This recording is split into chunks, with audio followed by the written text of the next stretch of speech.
Përsa ironizoi bashkë dhe metën të cilët I quajti artistë dhe komedian që I janë huazuar politikës.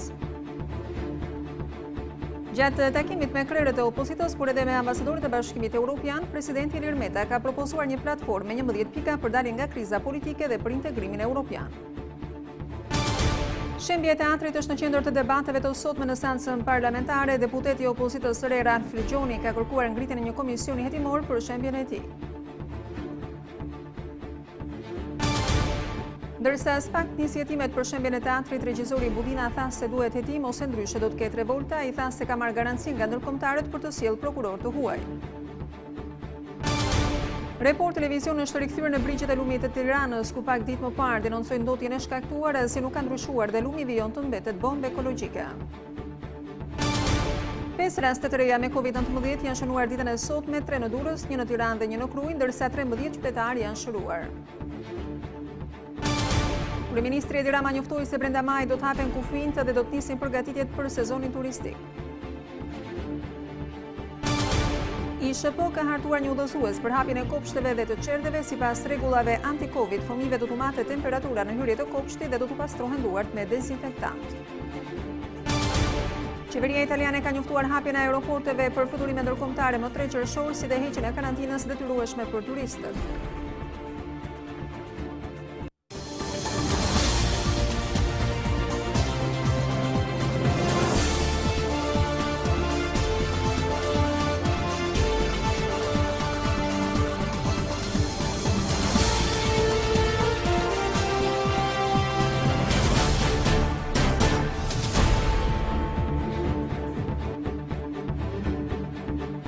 Nisim e gjërësisht me prezantimin e informacioneve të ditës. Kryeministri Edi Rama ka thënë sot në seancë parlamentare se teatri I ri kombëtar do të ndërtohet në vend të godinës së vjetër, ndërsa premtoi ndërtimin në një vend tjetër të godinës së teatrit të shembur si vend pelegrinazhi për turistët dhe nostalgjikët. Kryeministri ironizoi kundërshtarët politik duke I cilësuar ata artistë të huazuar nga politika. Nga foltorja e kuvendit e cila vloi nga debatet për shembjen e teatrit kombëtar, kryeministri Edi Rama njoftoi se do të rikthejë projektin origjinal të godinës, por në një tjetër pjesë të qytetit. Ne do ta marrim projektin origjinal mo. Dhe do t'ja u rikthejmë. Jo aleancës për politikën me teatrin. Jo artistëve dhe politikanëve. Artistëve politikanë dhe politikanëve artistë që janë mbledhur atje, por do t'ja u rikthejmë fëmijëve. Dhe do ta kemi mes nesh. Jo aty, dhe jo teatr. Kryeministri nuk u kursye me akuzën ndaj kryedemokratit Lulzim Basha dhe Monika Kryemadhit. Larg qoftë mendoj unë që plaku digjital që mbush me banderolën e tij digjitale të gjithë rrjetin nuk e do teatrin. Ai është një dramaturg I lindur. Larg qoftë them unë që nuk e do Lulzim Basha teatrin. Ai është një artist I lindur. Një aktor që I është huazuar politikës për t'i dhënë asaj shpirtin shakespearian. Ngrënia e veshit atje vjen si rezultat I bashkimit edhe të mijëve në revolt. Ku kishte për mijët e Tiranës më mirë se Godinë. Sulme nuk munguan as për artistët që kanë kundërshtuar shembjen e teatrit kombëtar. Një budinë e madhe dhe një budinë e vogël. Aktor që mbasi mbajnë fjalimin, turën të përqafojnë artistin, Lulin. Këta janë të pavarur, këta vinë në emër të shoqërisë, këta janë qytetaria e ngritur kundër diktaturës, këta duan të shëmbin regjimin dhe mbajnë fjalimin dhe për herë të parë është e vërtet, kanë emocion. Pse? Sa po I shef Lulin. Shembja e teatrit duket se I dha fund edhe paqes Rama Meta. Them unë që nuk do teatrin Ilir Meta. Si mund ta them këtë? Si mund ta them këtë? Ai është gati të vendos ballin e tij mbi kushtetutën dhe të bëhet njësh me atë shqiponjën që është në atë kopertinën e kushtetutës dhe të shfaqet papritur pakëtuar në një mal të lartë, duke u parashituar me qimpekën si çantë në krah për të na uturur dhe për të na ngrënë mëlçin të gjithëve. Për kryeministrin Rama, teatri kombëtar nuk ka qenë në listën e monumenteve kulturore. Ai madje e quajti fëmijë bastard të autorit të projektit, pasi sipas kryeministrit, teatri kombëtar nuk u ndërtua asnjëherë si u planifikua.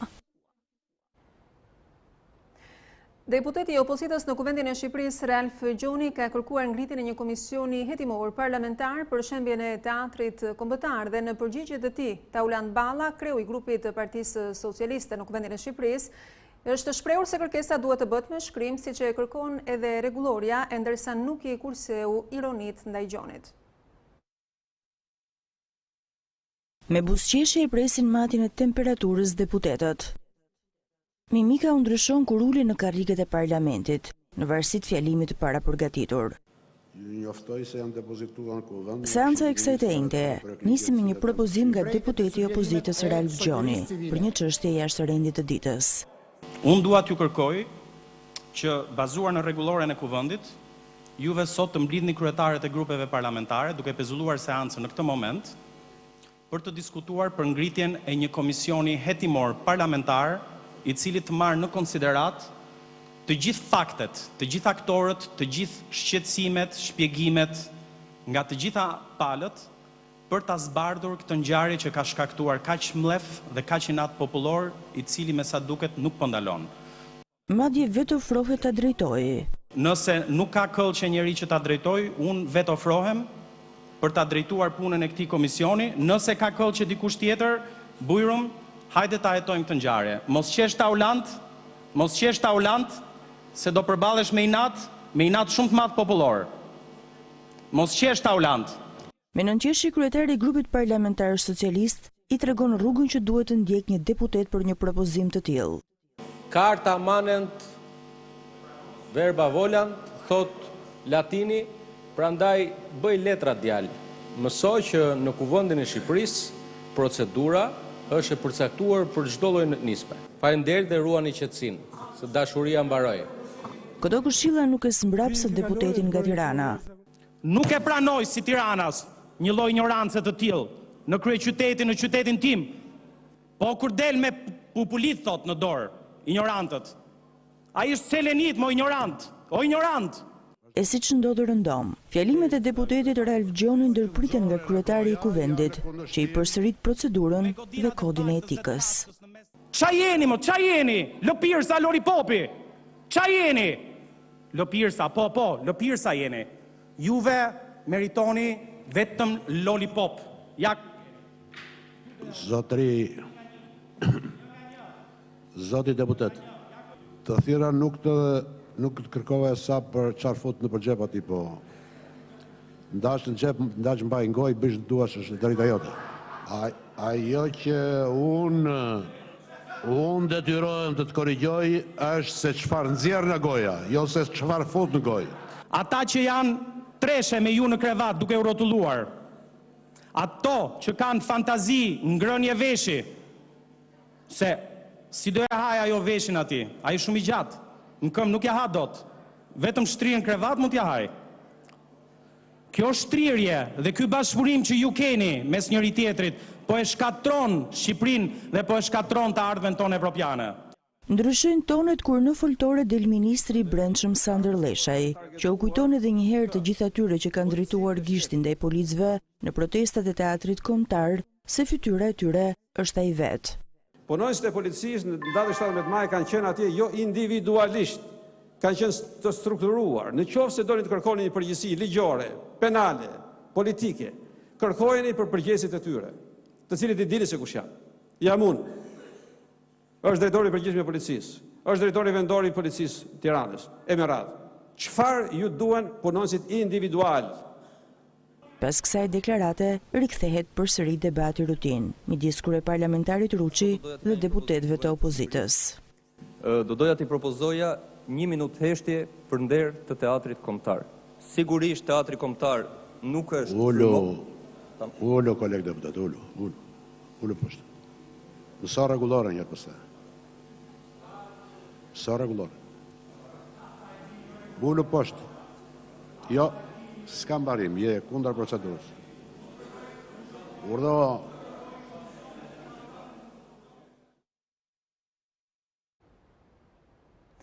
Ndërsa SPAK nisi hetimet për shembjen e teatrit kombëtar, duke sekuestruar dokumentacionin e Bashkisë së Tiranës, Aleanca për mbrojtjen e teatrit ka zhvilluar një protestë përpara prokurorisë së posaçme. Aleanca gjithashtu ka dorëzuar një padinë ndaj kryetarit të Bashkisë së Tiranës dhe nënkryetarit duke i akuzuar ata për shpërdorim detyre dhe korrupsion pasiv. SPAK ka nisur zyrtarisht hetimet për shëmbjen e teatrit kombëtar. Report Televizion mëson se këto hetime do të udhëhiqen nga prokurori Edvin Kondili, i cili ka bashkuar 2 kallëzime të Aleancës për mbrojtjen e teatrit në një të vetme, ku dhe ka sekuestruar dokumentacionet e bashkisë që lidhen me procesin e teatrit, si dhe vendimin e institucionit të ndërtimit. Po pavarësisht kësaj, Aleanca për mbrojtjen e teatrit, ashtu siç kishte parlemuar, ka zhvilluar një protestë përpara SPAK-ut, ku depozitoi dhe kërkesën për arrestimin e kryetarit të Bashkisë së Tiranës, Erion Veliaj, dhe nënkryetarit Arbi Mazniku, duke i akuzuar për shpërdorim detyre dhe korrupsion pasiv. Gjithashtu, Aleanca kërkon vendosjen e masës së sekuestros preventive mbi truallin e teatrit dhe pezullimin e çdo punimi deri në zbardhjen e çështjes. Aleanca ka zgjidhur që të ndjekë rrugën ligjore, por Budina tha se nëse nuk veprohet shpejt, do të ketë një revolt dhe bllokim total. Prokurorët duhen të ndihen të mbështetur, sepse ne do ta çojmë televizjen në gjithë Shqipërinë. Nëse ju fshihni kriminalët, më vjen keq, do ketë një përgjigje mbar popullore. Ne do t'ja u themi me shumë këmbgulje që jemi të vendosur ta çojmë deri në fund betejën tonë pa kompromise, sepse kemi provuar në kurriz. Nga ana tjetër, Budina denoncoi se u është bërë presion me mesazhe kërcënuese, ndërsa shtoi se lidhur me këtë çështje janë larmuar edhe ndërkombëtarët të nisin hetimet.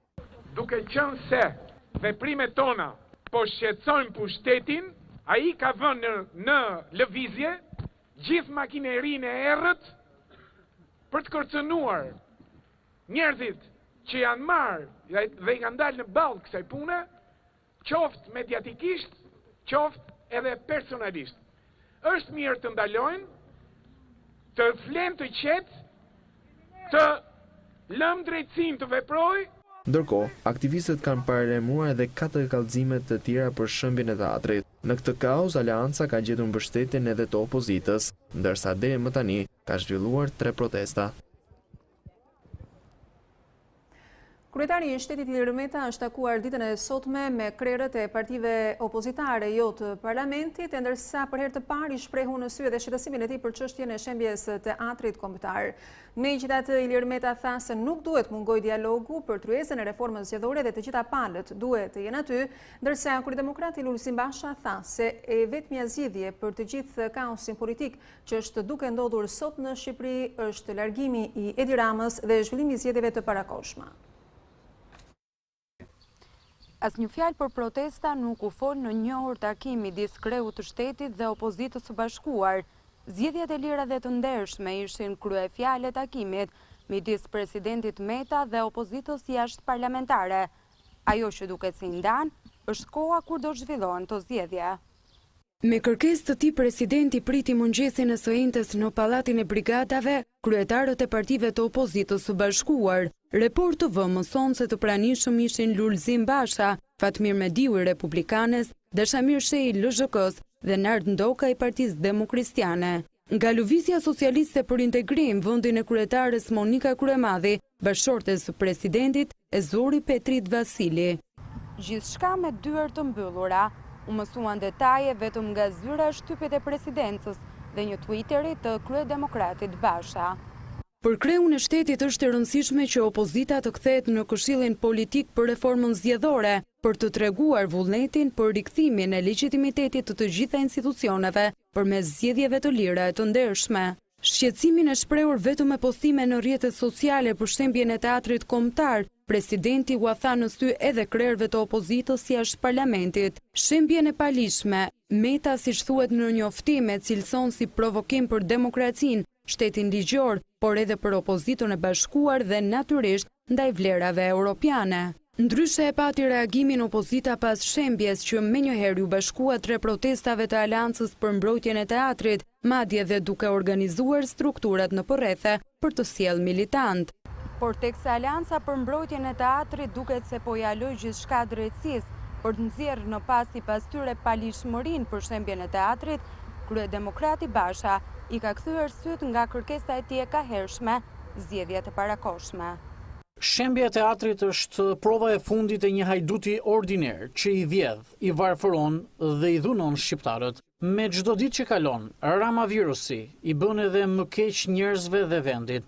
Ai është sot armiku i mirëqenies së shqiptarëve. Gjatë takimit koalicionit opozitar me presidentin Meta, diskutuan për krizën dhe rrugdaljen prej saj. Shqiptarët do të shpëtojnë kur të bashkuar kundër së keqes do të drejtohen kutive të votimit me gjitha garancitë për zgjedhje të lira dhe të ndershme. Shembja pa paralajmërim e godinës së teatrit kombëtar nxiti dhe thelloi edhe më shumë krizën politike në vend, që goditjen më të madhe ja dha reformës zgjedhore, për të cilën dakordësia është thyer.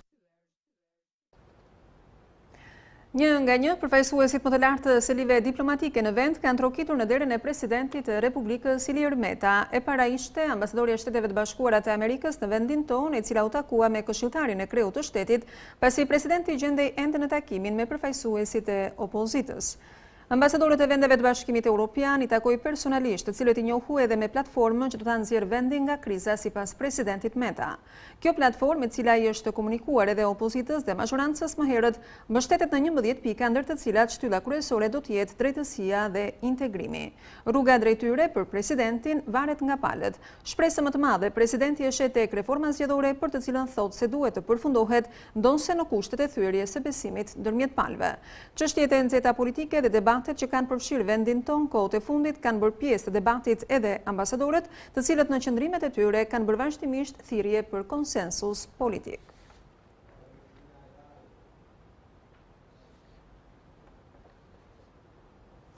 Reforma zgjedhore i ka ndarë sërish palët në parlament. Rudina Hajdari, në cilësinë e bashkëkryetares së Komisionit të Reformës Zgjedhore, është shprehur se ndryshimi i sistemit është kyç dhe këtë nuk e do vetëm opozita parlamentare, por edhe ndërkombëtarët. Nëse ne nuk ndryshojmë sistemin zgjedhor, e kemi të pamundur që të ndryshojmë një Shqipëri e cila është fundosur në mënyrë flagrante, është vjedhur në mënyrë flagrante. Çdo gjë në këtë vend ka marrë pothuajse fund, sepse politika shqiptare ka marrë peng këtë vend për vite me radhë. Dua të ndaj me ju vetëm një fakt që është goxha i rëndësishëm. Sot qytetarët shqiptar duhet të ishin minimumi me një buxhet të paktën $50.000 për çdo familje. E dini pse? Ky është një raport i fundit që unë e kam parë nga Banka Botërore. Sepse Shqipëria ka pasuri natyrore. Shqipëria ka mundësi që qytetarët shqiptar të kenë të ardhura, që ata të jetojnë me integritet moral, njerëzor dhe mos të lapaqiten çdo ditë dhe të bëhen sikur nuk mundet të ecin përpara të prihet çdo lloj shprese. Sot qytetarët shqiptar nuk i kanë këto mundësi, edhe pse në Shqipëri ne jemi një vend i pasur me naftë, me krom, me lumenj, me dete, po ku janë këto pasuri natyrore sot? Janë të grabitura nga 5 njerëz, ju i dini fare mirë këto gjëra, janë centralizuar në disa njerëz që janë pasuruar me këto lekë dhe prandaj qytetarët shqiptar ende në rrugë dhe nuk ka mundësi të mbajnë familjet e tyre në këmbë. Enver Hoxha ka vdekur në 85-ën, çfarë po bëjmë ne sot? Thojeni fjalën tuaj.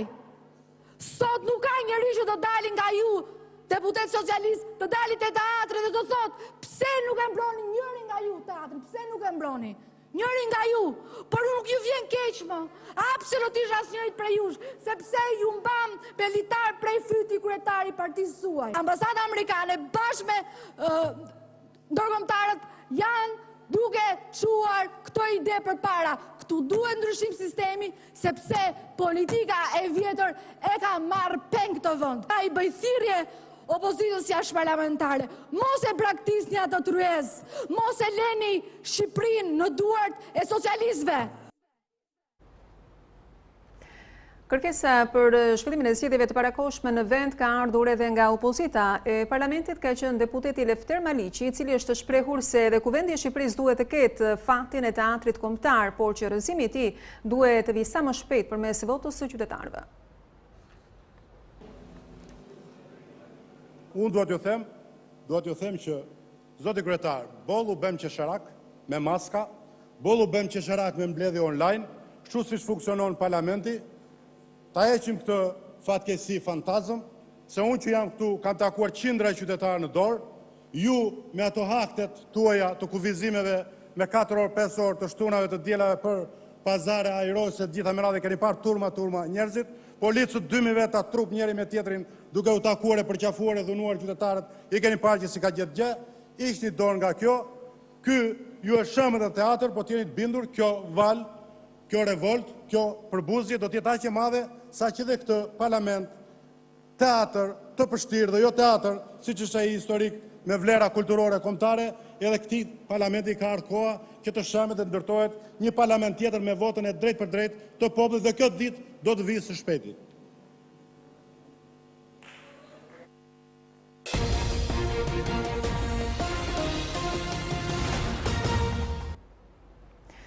Report Televizion është rikthyer sërish në vendin e quajtur bomba ekologjike për sa i takon ndotjes nga mbetjet urbane, ato inerte dhe mbetjet mjekësore pikërisht në lumin e Tiranës. Çfarë ka ndodhur, asgjë nuk ka ndryshuar. Madje situata është akoma më keq pasi gjatë orëve të fundit me rënien e rreshjeve të shiut, masivi i mbeturinave është më i dukshëm dhe më i qartë. Është një proces në fakt i cili ndodhet në hetim për të nxjerrë shkaktarët dhe përgjegjësit për këtë ndotje, e ndërsa papërgjegjshmëria për këtë bombë ekologjike vijon të jetë dhe heshtet. Pa kreshje shiu të cilat prekën kryeqytetin ditën e sotme, e kanë sjell efektin e tyre. Report Televizion është ndalur sërish në basenin e lumit Tirana. Siç mund ta shikoni, një autostradë që vijon të ecë pa ndërprerje me ujë, por në vend të mjeteve sipër varkave apo një pamje të gjelbërt, është plastika e cila dominon. Me një shpejtësi të admirueshme, por fatkeqe për ne, këto përfundojnë në pak minuta nga ky basen në detin Adriatik, në grykderdhin e Ishmit. Stina e pranverës e ka lulëzuar dhe gjelbruar rrjedhën e lumit dhe zonën përreth tij, por bomba ekologjike fshihet pikërisht në ngjethet e këtyre pemëve dhe vaj të njohur përgjatë rrjedhës së lumit të Tiranës. Mbetjet urbane dhe plastika duket se kanë nisur revanshin kundër natyrës dhe nga hera e fundit kur Report Televizion ishte në këtë zonë për të denoncuar situatën, asgjë nuk ka ndryshuar as sot. Dishni këto pamje se si aty ku gjen ndonjë cep pengohen bidonat, por sapo i kap rryma e këtij lumi, në mënyrë të furishme i kalon me njëherë në drejtim të Urës Gjollës, më pas në Ishëm e nga Ishmi në Adriatik. Ndërsa atje jemi në vagonin e radhës i cili vazhdon e vjen. Shirat e rënë gjatë natës dhe gjatë kësaj të enteje ka dyfishuar ndotjen ku parada e mbetjeve nuk dihet se ku e ka nisur rrugëtimin, por destinacioni është i sigurt në det. Hetimet Prokuroria e Tiranës i ka nisur, por ende edhe pse po kalon një javë nuk ka një rezultat për këto hetime. Dhe mbetjet plastike kanë rrugtimin e tyre. Në pritje të hetimeve, papërgjegjshmëria nuk do të ndalet edhe sikur se shihet nga këto mbetje me derasa që janë hedhur rishtazi në këtë zonë, askush nuk ka frikë nga dënimi apo ligji. Nga të gjitha anët, apo edhe çdo përrua që dërgon ujë në rrjedhën e lumit, rrugëtojnë edhe mbetjet, sikur se shihet në këto pamje. Edhe kjo është një pjesë e projit që bashkohet me lumin Tirana, ndërsa ajo një kthesë e cila e ka kthyer këtë lum në një pistë garash në fakt, se kush prej plastikës apo prej këtyre mbetjeve do t'iki e para. Por ndërsa jemi në kërkim të autorëve dhe përgjegjësve, ajo që e vuan të gjithë papërgjegjshmërinë e ndotjes, kontrollit dhe menaxhimit të lumeve është natyra, që na e kthen pas ndotjen që ne i shkaktojmë. Ne kemi ngritur apelin, kemi denoncuar këtë fakt, kemi lexuar këto fakte.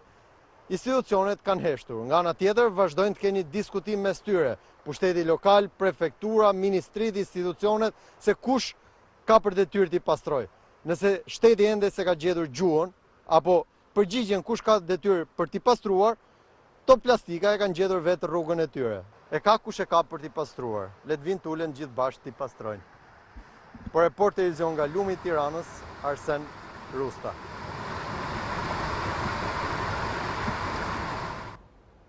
Jemi në një zhvillim të minutave të fundit, bëhet fjalë edhe për fleshin informativ që ju po e ndiqni në ekran. Të nderuar teleshikues, ka një reagim nga kryedemokrati Lulzim Basha sa i takon edhe fjalës që ka mbajtur sot zoti Rama në Kuvendin e Shqipërisë. Rama e shembi teatrin kombëtar me dhunë kundër ligjit dhe me qëllimin e vetëm që në truallin e tij të ndërtoj kullat duke pastruar lekët e pista në mes të Tiranës. Si hajdut ordiner, ai tani përpiqet të fshë vjedhjen e tij pas ëndrrës së shumë artistëve për një teatr të ri. Kjo grabitje e dhunshme e pasurisë son kombëtare është provokim për çdo qytetar që nuk e ka marrë akoma pagën e luftës, për çdo biznes që po falimenton prej dështimeve të Ramës, për çdo të papunë sot në Shqipëri dhe për çdo shqiptar të ndershëm, vijojnë më tej postimet e zotit Basha. Si burracak, Rama tani përpiqet ja hedh fajin kujt do tjetër që të shpëtojë sadopak veten, por ai është sot mbreti lakuriq që po e tregojnë me gisht të gjithë për fundojnë postimet e kryedemokratit Basha në Twitter.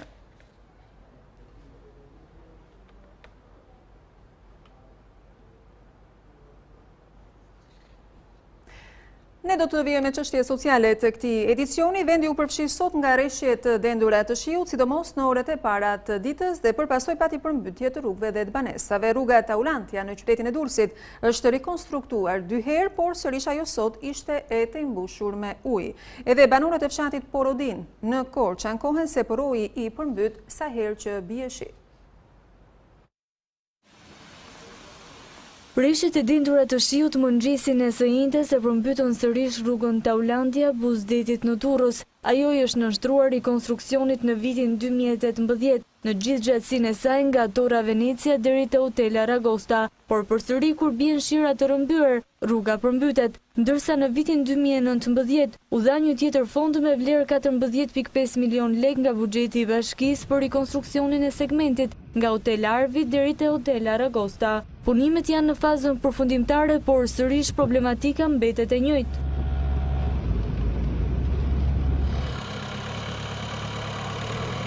Rreshtet e shumta të shiut në orët e para të ditës së njëjtë kanë shkaktuar probleme të mëdha në fshatin Porodin pranë qytetit të Korçës. Poroi i fshatit ka dalë nga shtrati duke dëmtuar disa banesa, 15 bakti kanë ngordhur, ndërsa është rrezikuar dhe jeta e banorëve. Poroi që është matan ka kaluar këtej edhe ka përmbytur makina, ka qenë pisa këtu. E ka shpërnat një tutje. E kemi spostuar me forca, me të keq, se kishim frikë mos na i mirë të fare. Rashiu, edhe ujra që ranë nga mali që ashtu, erdhen këtej, uzu ura atje matan, edhe teptisi ujet në për shtëpirat. Gumbullimi i mbeturinave, derdhja e ujrave të zeza, ngushtimi i porrojit dhe ura tepër e ulët sipas banorëve janë arsyet që porroji del nga shtrati sa herë ka rreshja. Sa e që bie shi, i njëjtë javas është. Do përmbytet se s'bë. Për shkak të pastrimeve të kanaleve, këtu unë kam kaq vjet që kam erdhur, nuk mbaj mend të jem pastruar apo të jem rregulluar. Po pse ndodhen nga kanalet që s'pastrohen, nga urat që s'bëhen në rregull. Ata shprehen se janë ankuar disa herë, por pushteti lokal nuk ka marrë asnjë mas.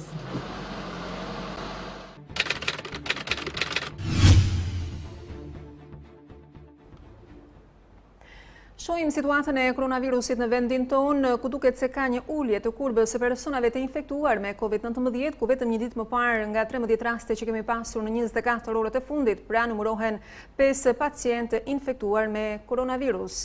Ndërsa rastet bëjnë fjalë për 3 në Durrës, 1 në Tiranë dhe 1 në Krujë, nga 14 persona të cilët të gjenden të shtruar në spitalin infektiv, 3 prej tyre janë në terapi intensive.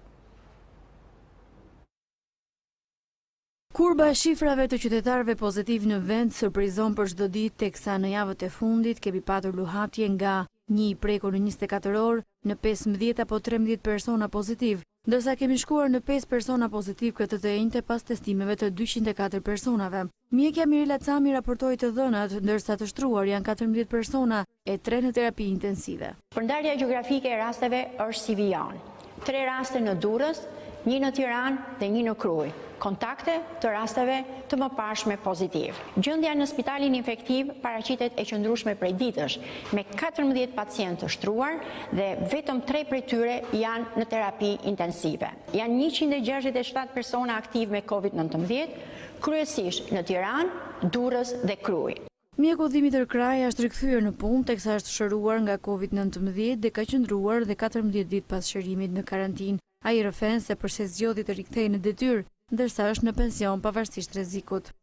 Por pash që edhe në Shqipëri erdhi kjo vale pandemisë së madhe të Covid-19, ndjeva që i kisha për detyrë të bashkohesha me stafin, është një arritje madhe e popullit shqiptar që deri tani nuk pati ngjarje të rënda.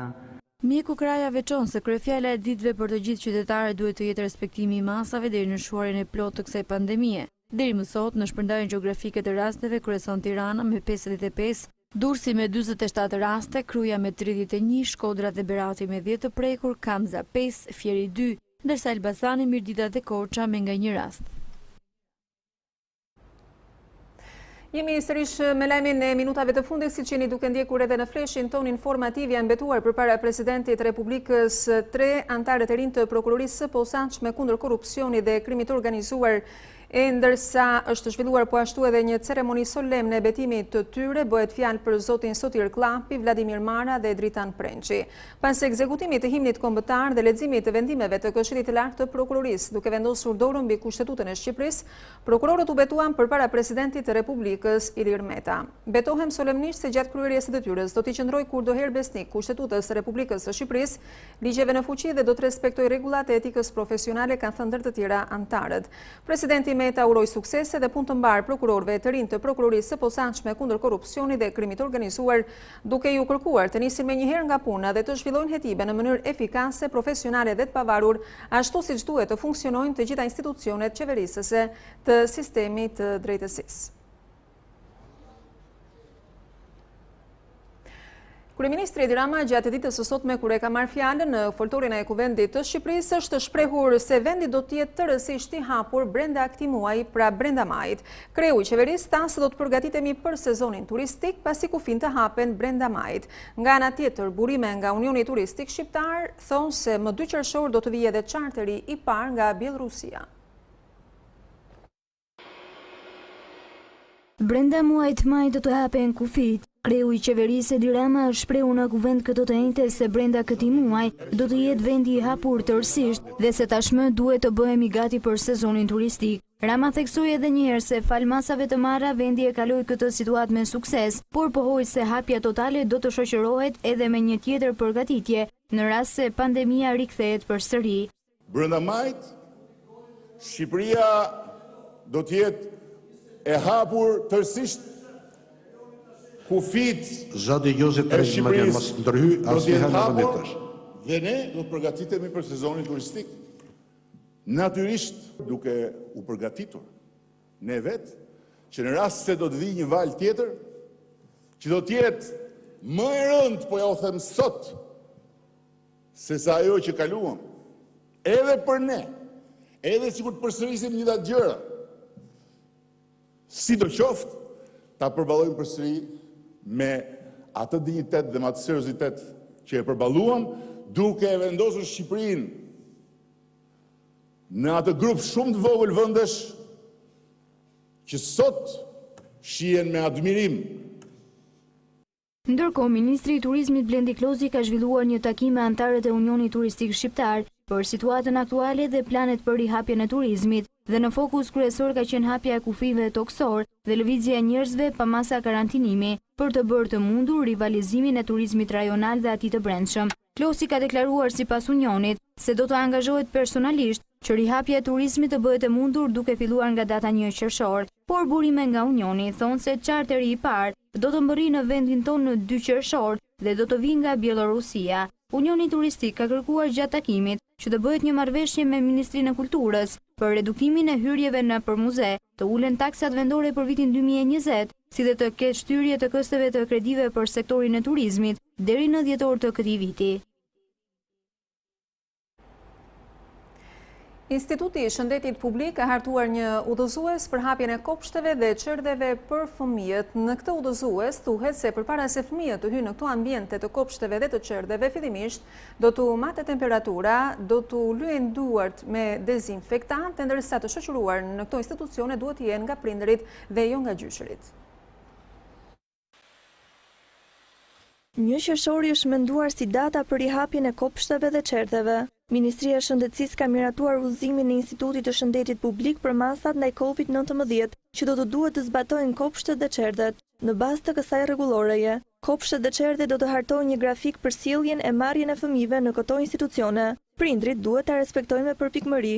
Në hyrjen e dalje do të vendoset një higjienizues për duart, që duhet të jetë gjatë gjithë kohës i pranishëm në mënyrë që fëmijët të pastrojnë duart kur të vinë dhe kur të ikin. Fëmia do të shoqërohet nga një prind i cili do të qëndrojë jashtë ambienteve të institucionit dhe pret në distancë 1.5 metra nga prindrit e tjerë për ta dorëzuar fëmijën tek personeli i çerdhes.